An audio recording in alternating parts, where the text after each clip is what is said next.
Our pupils, oh my goodness, the pupils are way too small here. Looks like she's on crack or something. Okay, make it a little bit bigger. Okay, now she doesn't look so high, or he, whatever you prefer. All right, welcome back. Today we're going to be talking about the sympathetic and parasympathetic system. So you probably heard of the terms fight or flight when you're a kid, and or rest and digest.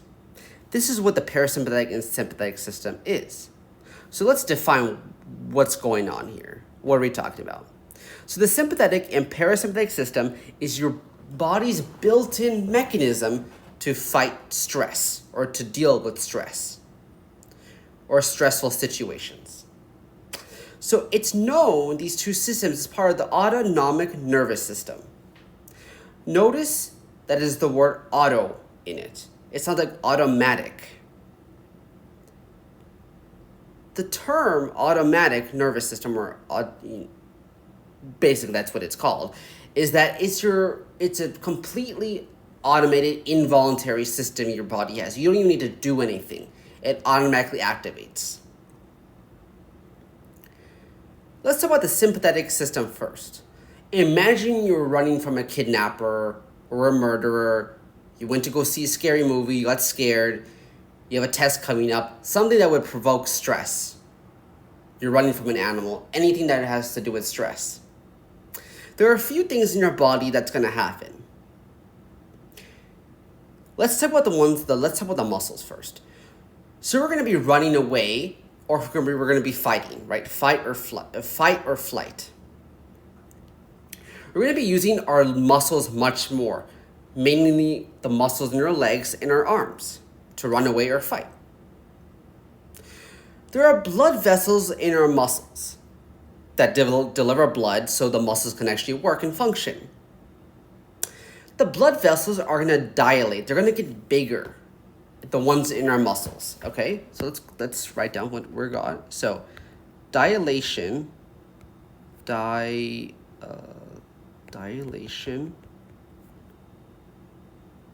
of blood vessels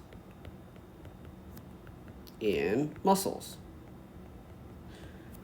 Okay, dilate. So we're using our muscles so much more.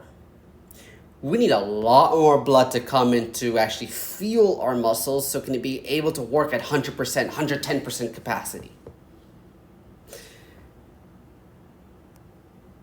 Now our heart, if we're using more blood, we're going to be needing our heart rate to go higher.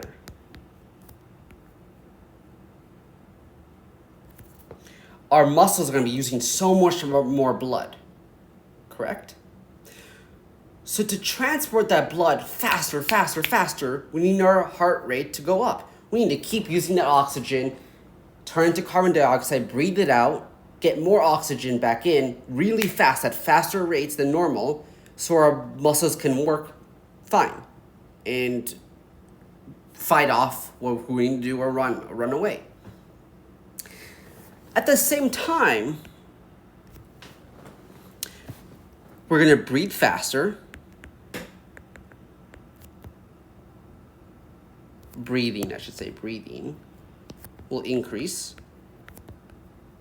So our breathing rate will increase. The reason is because we need more oxygen to go into our body. We need more oxygen so our muscles can use it. Because think about the muscles, they're just constantly draining out our oxygen supply because it needs it. So we're going to get more oxygen in through breathing, increased breathing. And if we get more oxygen in, we need more blood to be flowing into the lungs so we can pick up that oxygen and deliver it to our muscles. Okay? Let's talk about the eyes now. The eyes are going to dilate. The pupils are going to dilate. Pupils will dilate. Why? The pupils are what allows our eyes to let in light. We're able to see our surroundings more. If you're running away from a predator, we need to be able to see much further. We need to extend our view range, our angles at what we can see. So we can see further and more outwards, to the left and to the right. So we know what we're faced against. It's basically like a predatory system built in. Okay? Let's talk about the parasympathetic system. Our heart rate is going to decrease. This is compared to sympathetic. Always our heart rate is normal at 60 to 100 beats per minute. That's our normal, okay? Our breathing rate is going to be normal, or lower than the sympathetic system. I should say heart rate, breathing. It's going to be lower than, our sympathetic system. It's going to be regulated. So 12 to 20 breaths a minute.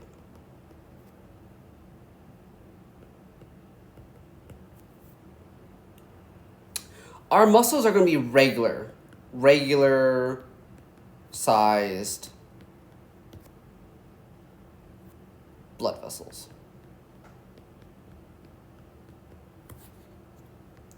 Our pupils, oh my goodness, the pupils are way too small here. Looks like she's on crack or something. Okay, make it a little bit bigger. Okay, now she doesn't look so high, or he, whatever you prefer. Pupils are going to be constricted. Not constricted like you're on drugs, but compared to the sympathetic system. Because we don't need to be letting in too much light in. Okay? In addition to this kind of stuff, let me put it under non-essential. Actually, I should say non-essential. They're actually all essential, but I should say digestion, reproduction, urinary, all work fine. Okay? Why am I saying this? Well, in the sympathetic system, think about this. Do we need to be digesting food when you're running from a predator? Do you need to be reproducing when you're running from a predator? I mean, you shouldn't be. You don't need to be peeing while you're running or you get scared. Well, normally you shouldn't. Okay? So these stuff in the sympathetic system are basically deactivated in a way. There's less blood going into to the digestive system, the urinary system, the reproductive system. There's less blood going there. Not no blood. If there's no blood, then those organs would die. That's not what's happening. It's lower amount of blood. It's low, so it would not be able to function normally. This is why when you get scared, you'll probably hear your stomach grumble. Or if, in fact, you'll actually might get diarrhea if you eat something and you get scared, or you're nervous about something. You might actually feel you get diarrhea. The reason is because your digestive system's not working as intended. It's all that blood flow has been directed to your muscles instead and other essential organs. Okay? There's a very common misconception here that, you may hear this, I'm in the sympathetic system right now, or I'm in the parasympathetic system right now. This is not necessarily true. You're not at one point 100% in the sympathetic system. You're not always at one point in the 100% in the parasympathetic system. It's a balance. You may be 80%, 20% here, or 40%, 60%. It's never 100%, 0%. Okay? And how can I prove this? Okay, let's talk about your heart rate. Your heart rate is 60 to 100 beats per minute, correct? This is normal. If the parasympathetic system was completely zero, right, it was not functioning at all, your heart rate would skyrocket to like 300 beats per minute and you would just die. It wouldn't even go that high. It's not even possible. There needs to be something that limits it. You maybe go for a workout and you kind of start entering the sympathetic system, and you get your heart rate up to 140 beats per minute or 150. Why does it stop at a certain point? Why does it not just go into infinity? It's because there's some kind of parasympathetic innervation happening. It's always at some percentage. It's never fully turned off. Okay, same with the sympathetic system. It's never really turned off. I right now, as I'm talking, am in the sympathetic system, but definitely not at like 50%, maybe 10% sympathetic system and 90% parasympathetic system. So it's a balance. Okay. Now you're probably wondering, how is this all working? How is it automatic? Well, that's where cranial nerves comes into play. Okay? Cranial nerves are very, very special nerves. They are located in the brain and they go directly to that organ, the target organ or tissue, without using the spinal cord. Okay? There are 12 cranial nerves. They go by the Roman numeral. It's not like 1, 2, 3. They go by Roman numerals.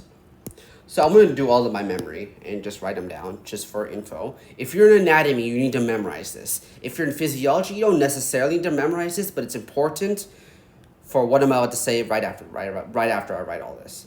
So cranial nerve number 1 is olfactory. So the eye is 1. So this is optic. This is oculomotor. This is trochlear. The V equals 5, but since the 1 is before the 5, we subtract. We're basically saying 5 subtract 1. That's 4. Trochlear. Trigeminal is number 5. 6 is abducens. It's weird. So this one is 5 plus 1 because the 1 is after the 5. Right? The I is after the V. 7 is facial. 8 is vestibulocochlear. I think I spelled that right. Vestibulocochlear. 9 is glossopharyngeal. So X is 10, but since the I is before the highest letter, which is 10, it's 9. 10 is vagus. 11 is vagus accessory.